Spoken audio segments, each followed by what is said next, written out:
So, Carl, I'm pretty sure you don't watch mainstream TV, do you? No. No, because we don't want to suffer the IQ drop that's inevitable with waiting for every 15 minutes a bunch of adverts that aren't very representative of us and the scripts being god awful. But many members of the public who don't tune into our podcasts or adjacent networks, who aren't politically clued in like you and me, passively consume the slop that's presented to them on the easily accessible first few digit channels available on Freeview.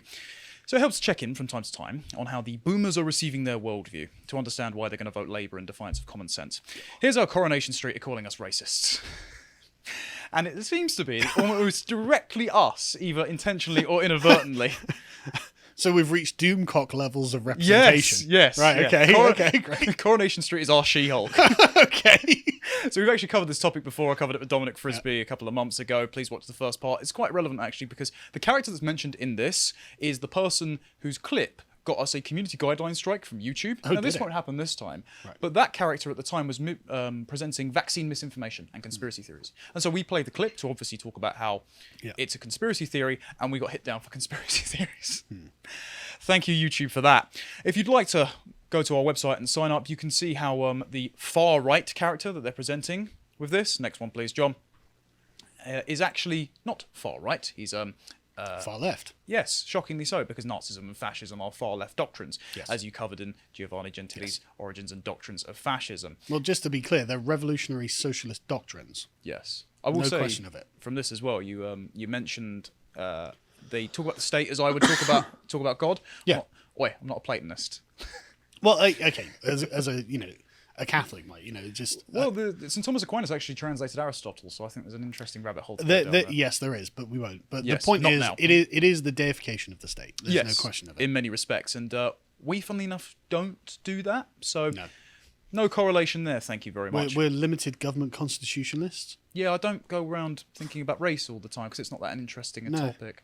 I just don't have a revolutionary plan for the socialist future either. But the Coronation Street scriptwriters do, unfortunately. So let's get into this. The Manchester Evening News outlines exactly what this plot line is. So this is Max here. He's an autistic kid who gets groomed into a online extremist rabbit hole of white nationalists. An eco-warrior. Yeah, they frame it in a very interesting way. So I think the reason they framed it with the eco-warrior angle is because they're thinking of the Christchurch shooter who called himself an eco-fascist. Oh, right, yeah. Yes. Yeah, good point. Though I do love the admission that eco-socialist groups are actually really racist, because I think that's a great angle to hit Just Stop Oil with. They're impeding the progress of black businesses by sitting in the middle of the motorway. I suppose they are. Yeah. That would be a good angle to hit.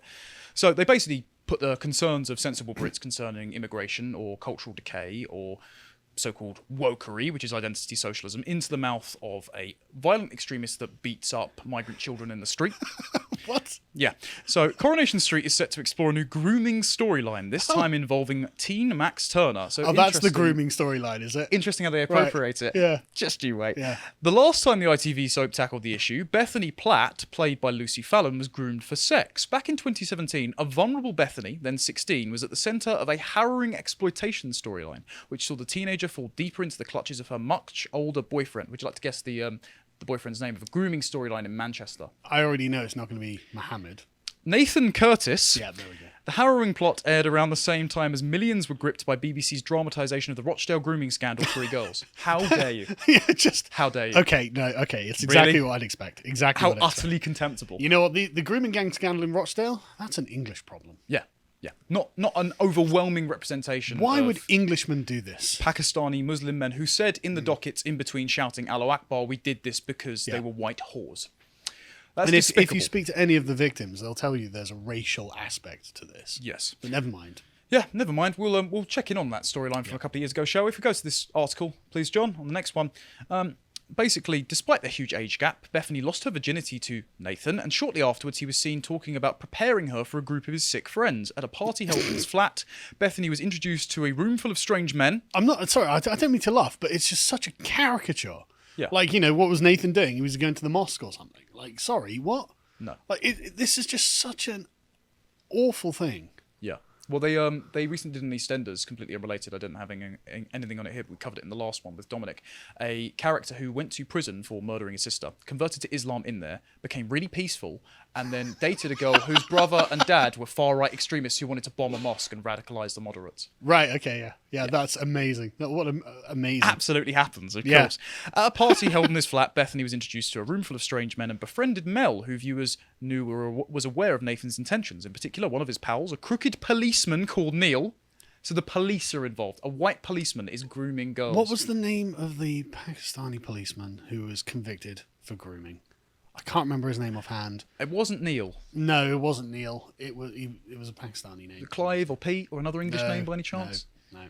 No, didn't think so. He took a shine to the schoolgirl and was seen on numerous occasions asking Neil when she'll be ready. He later raped her as Nathan sat in the next room completely aware of what was happening and did nothing to stop it, even thanking her for looking after him. They have since had discussions that suggest the pair have other girls in nearby areas who have also been groomed. Right? Must be cousins or Just something. typical English behaviour. This. Yeah. Your average trafficking Mancunian. gangs. Yeah. Things took an even more sinister turn when Bethany was then raped by 3 men and it was all arranged by Nathan. 3 Englishmen. I Yes. assume. Yeah. Yeah. By gum. All of the grooming gang reports say exactly the same thing. Yeah, her storyline after that was then she went on to work as a stripper to reclaim her sexuality. So it was then perpetuating the message that you need to internalise your trauma and be a whore for the rest of your life. God, how awful. Yeah, this is harrowing, evil propaganda. So let's go to the actual storyline with Max, shall we? I'd like to play you this clip from last Wednesday night. This was the end of the episode that I just happened to catch on TV because I walked into the living room, and I'm probably the closest connected to boomers of all of the office, other than when you try and set up a live stream audio, of course. And so I come into contact with this sort of stuff all the time. So this outraged me. It'll annoy you as well. Let's play.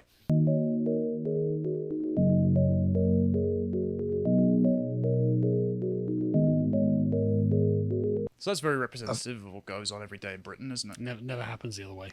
No, never happens at all. With lots of gangs of men with machetes running around the streets of London. It's just your average The night out real in problem Manchester. is far right white nationalists beating up immigrants. Yeah, That's the real problem. Now, if this happens on an individual scale, the individual instances of this, it's redundant to say, but of course, you shouldn't beat up random migrant children in the street.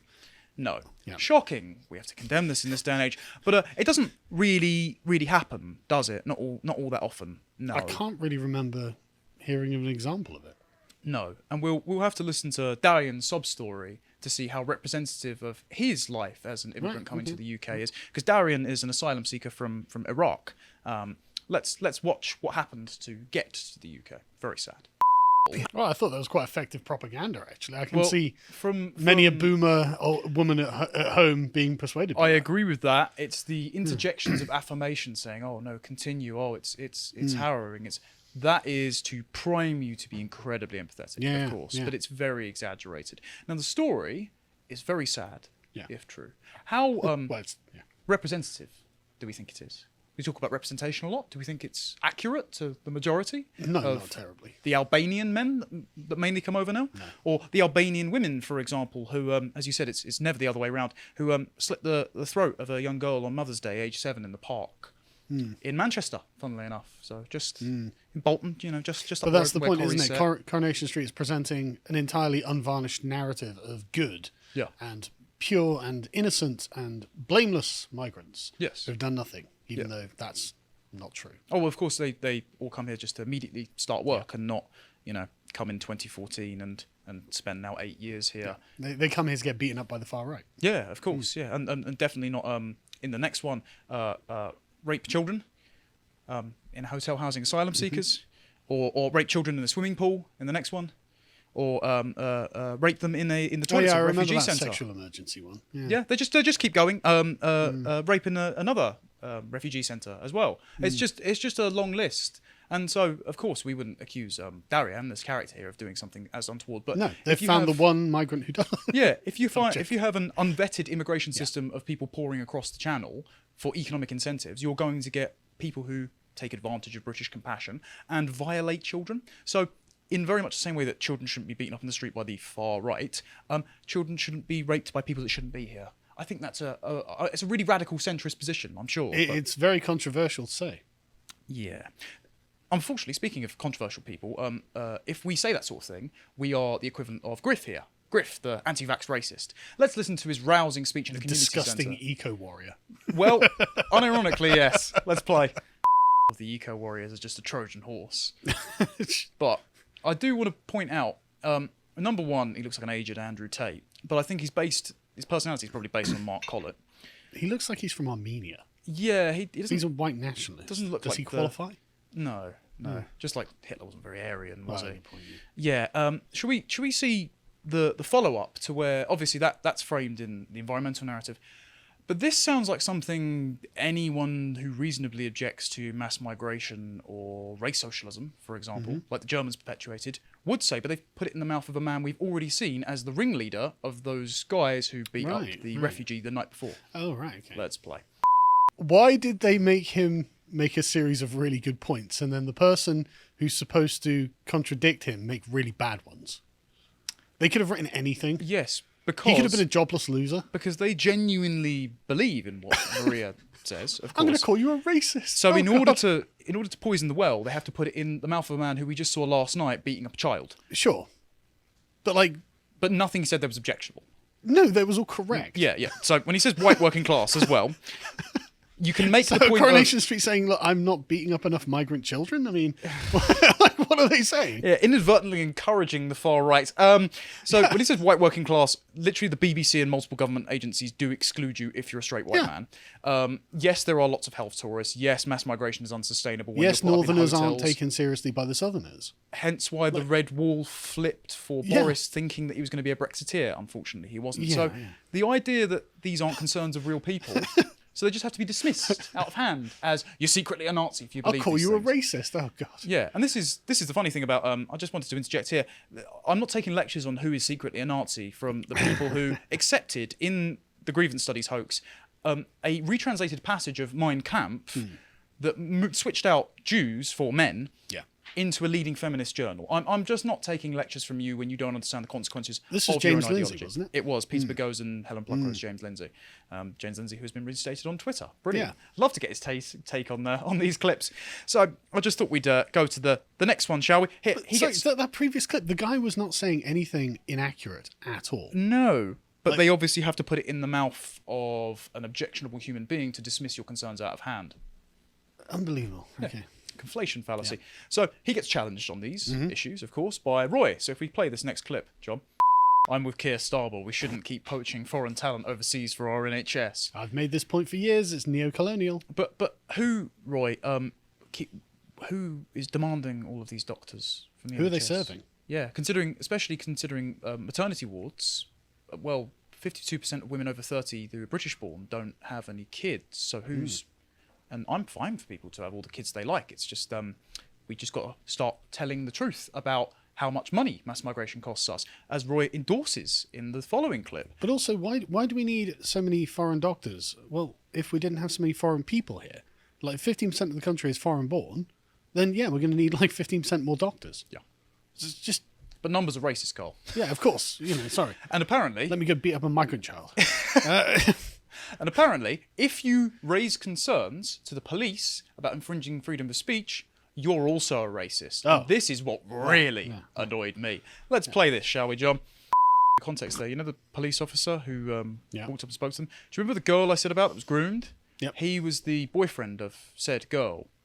So they've lumped that storyline, which eradicated... Also, the far right are grooming girls now.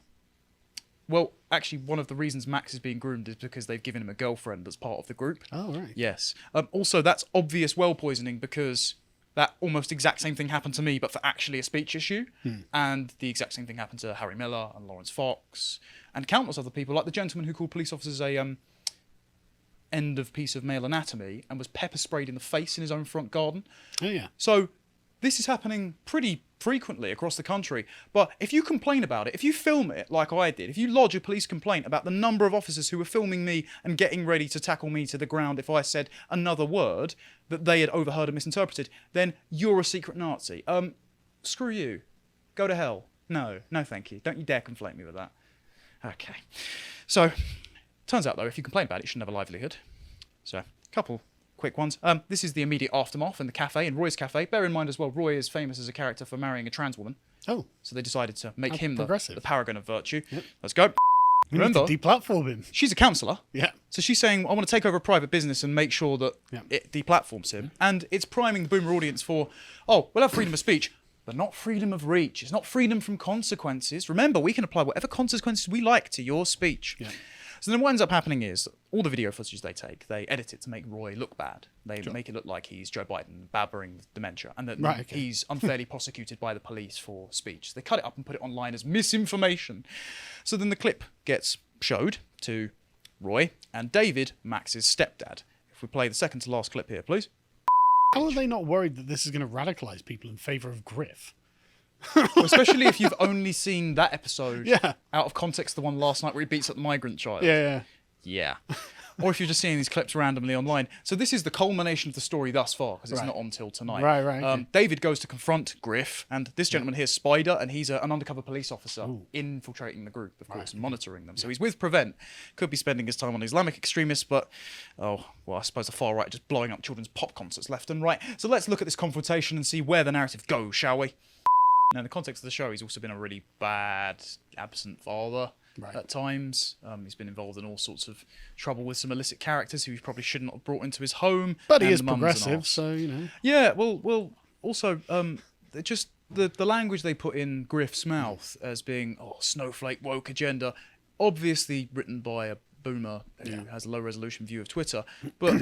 Yeah, we're right to complain about wokeness when, as Ash Sarkar says, it's socialism as along race, class, gender and sexuality lines. I don't want to be put at gunpoint and have all my hard earnings reappropriated to people who have never suffered just because I'm a white man. But if you say that, you're a vicious, violent racist who likes beating up children. I'm just not interested in any kind of socialism. No. Go away, leave me alone. Yeah. I don't think, funnily enough, that German race socialism, which this character is secretly espousing, is as patriotic either.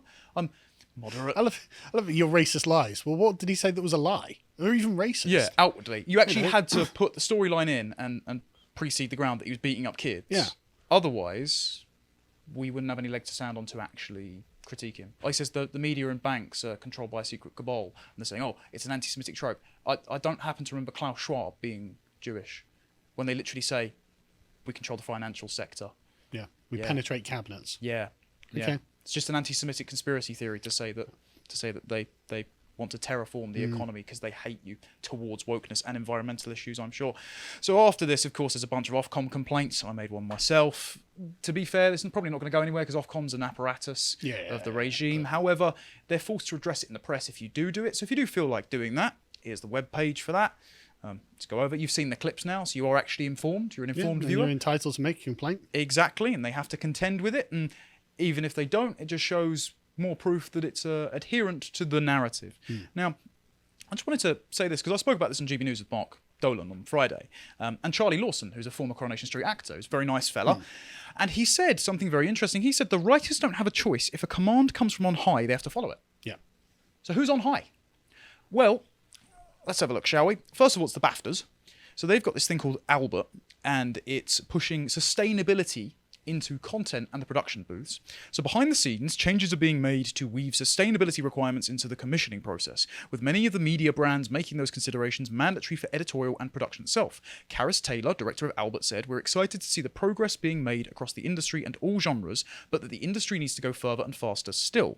Designed to improve on-screen storytelling around climate change action, the pledge brings together 12 of the UK and Ireland's largest media brands, the BBC and its studios, BritBox International, Channel 4, Channel 5, Paramount UK, Warner Bros, Discovery UK and Ireland, ITV, where Coronation Street and Emmerdale are on, RTE, S4C, Sky, STV and UK TV.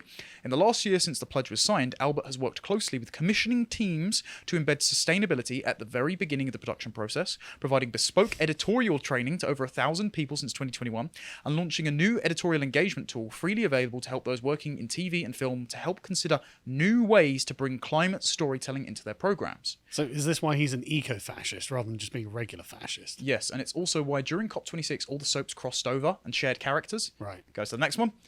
They all went into each other's programs to talk about climate change in their various areas of the UK. Right. So the narrative is homogenizing because of the regulatory bodies who are controlling these programs. And I just suppose it's a coincidence, of course, that they all had to reopen during COVID when everything else was shut to make sure you get your daily dose of indoctrination. Let's see the kind of people they support. Nancy Pelosi visited the Coronation Street cobbles. Embarrassing. Yeah, but I don't think President Trump's going to get an invite to the Rovers' return anytime soon. And funnily enough, the girl on the far left there, ironic her placement, her recent storyline was about a goth hate crime. So she and her boyfriend were attacked by a gang of all-white Chavi youths who filmed the hate crime, killed him, and beat up her and gave her PTSD. Right, wasn't there a case of a goth girl being stamped to death? Yeah, I'm sure there was. I do remember something like that. I don't think it was by chavs. No, well, even if it was, should we look up the proportionate to population hate crime statistics? Like, for example, who attacks gay people in the middle of the street? Oh, no, we can't do that. That would be Islamophobic, of course. And the last one is just something that I've noticed from Paul Joseph Watson's coverage on this a little while ago. He's raised this. The Health and Safety Executive, which is a government branch, have been telling Coronation Street how to represent certain issues in their storylines. So they did a carbon monoxide poisoning storyline, and the government Gaff Safety Register wrote their script. Right. So it's an open propaganda arm of the government. Sure, but I mean, like, I guess in something like this, you could be like, well, the gas safety register has some sort of expertise. Of course, yeah. So you could go consult, but what's stopping them consulting? From coming to us. Well, or we'll consult for you, Coronation Street. I wouldn't be shocked if someone with familiarity at the Home Office. Well, Griff's rhetoric was surprisingly slick, actually. Yes. So someone must be aware of what. Yeah, there must be some decentralized pressure group that's pushing for online safety, for example, that is talking to Prevent, saying, oh, here's a list of far-right extremists, like the Intellectual Dark Web Network. Here's exactly what they say, and I'll draft up a script for you. So the strange authenticity of the language coming out of this character's mouth has to be besmirched with the obvious fact that we already know that he's beating up migrant children in the street in masks. And so if you know that is what they're trying to do, if they're trying to push you towards censorship, if they're trying to radicalize your relatives against your fair criticisms against wokeness and immigration, then show them this video, tell them to switch off, don't give them the ratings, and insulate the boomers from being propagandized.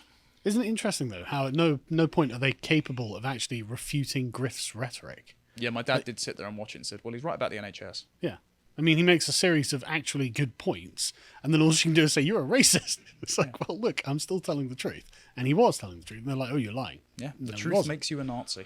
If you appreciated that segment from the podcast of the Lotus Eaters, you can go to lotuseaters.com to get access to all the premium content we have on the site, such as the Contemplation series, this one on the Origin of Humanity, Part 1. If you'd like to find out what else we're putting out, you can follow us on Getter at lotuseaters_com on Getter. Thank you and goodbye.